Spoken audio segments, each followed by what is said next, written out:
bài qual cái anh tao chỉ cứ mình là ở châu mà phương mà Jerusalem tất mà Bethlehem phương mà Jerusalem tất mà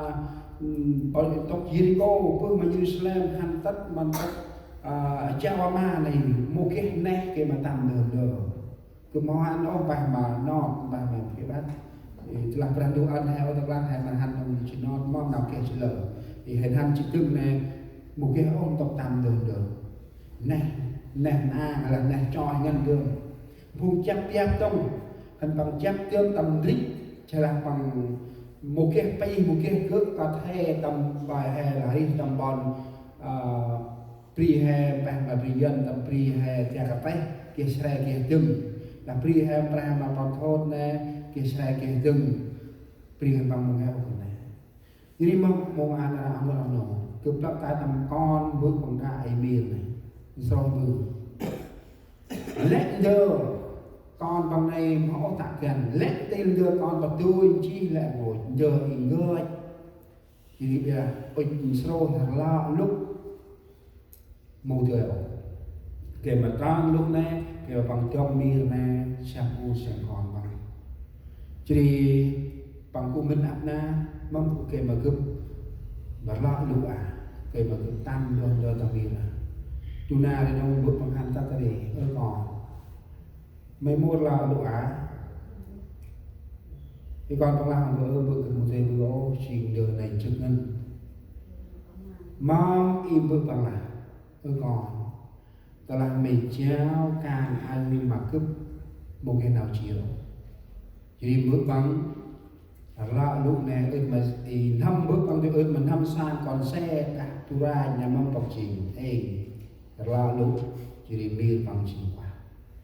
nó ông nó bự sọc nào nấy thì mà bàn mẹ là ấp ngân nào trước ta mà nặng xài ấp ngân nào chia ta mà nào đi chi nghề ấp ngân nào y hay mua đưa lo nào trước ta mà nặng xài hay cái nào minh mà hay nào đương chúng ta chỉ giao cho mình để đẩy ra cái sự gánh nặng khỏi gia đình khỏi thân thể chúng ta nhưng cái gánh nặng luôn ở cùng trong chúng ta nào trước này họ cũng tầm 2 3 bo đi quanh ra bằng là ước ngon ăn đi trao rồi này mà cứ đi nào ti ôi ịp tròn tom hay sao cái này trao hôm tròn hành hay mà ra hiệu quả chỉ đi xin cái đơn mà băng chỉ băng là chi can này lẽ tin nào trước lẽ tin nào chia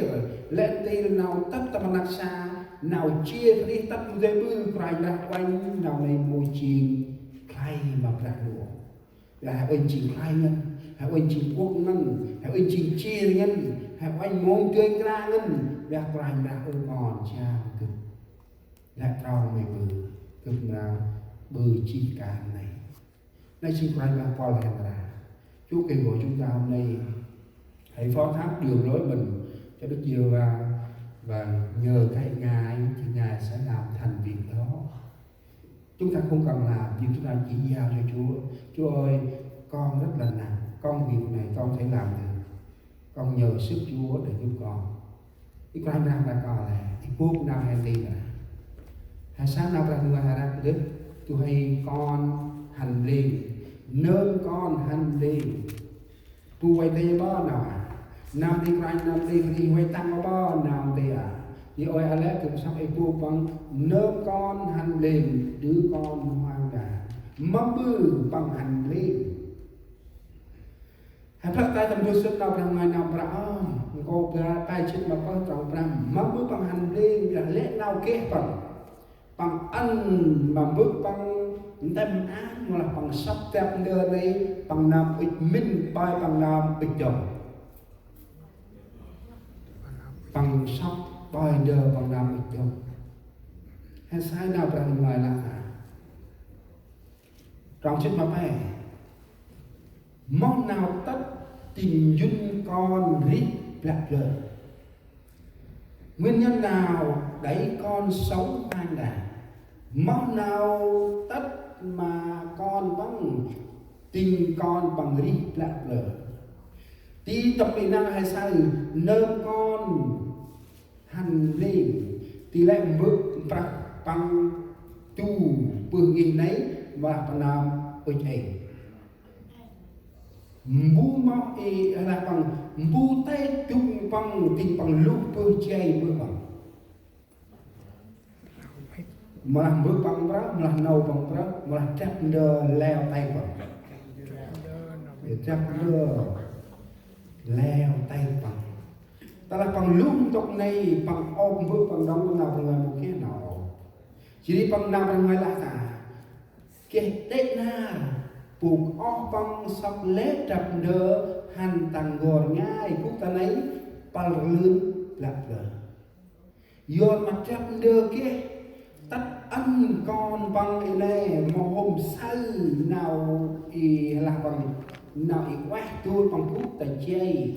bước bằng nào kia giàu trập đơ bằng này á chỉ nó phụ bự ngó mặt còn bằng này trập đơ đấy bự ngó mặt còn bằng chỉ bằng mà hôm sau hôm quanh bước chỉ nâu bằng cũng ta này hôm khai ô chỉ khai lên chỉ bằng kia trập đơ jadi nó phụ ăn bằng lúc tu cập minh là bằng là cập kia chỉ trập đơ cập rinh chỉ trập đơ cập mong ruồi ông chỉ nằm san cập trập đơ cập cắt anh cập máu kia nào chỉ ngọt này chỉ nó phụ bằng minh em mà bằng nào bằng minh trập đơ này cập tông cập về cập kia cập về cập rinh cập về hay sao ta là hay mình cái này tu hay con này kia u một là kia xa hay mình bước quay rồi khẩn băng lại cướp kia u quay chi cướp kia sai quay chi kia chay quay chi cướp kia đê quay chi cướp kia lạ kia can kia quay chi cướp kia tắc kia lên quay chi vì là khẩn băng ấy học gan ông nào chìa dần là họ có tất cả nhưng mà họ chưa kinh nghiệm sống họ thất bại rất là dễ thất bại hơn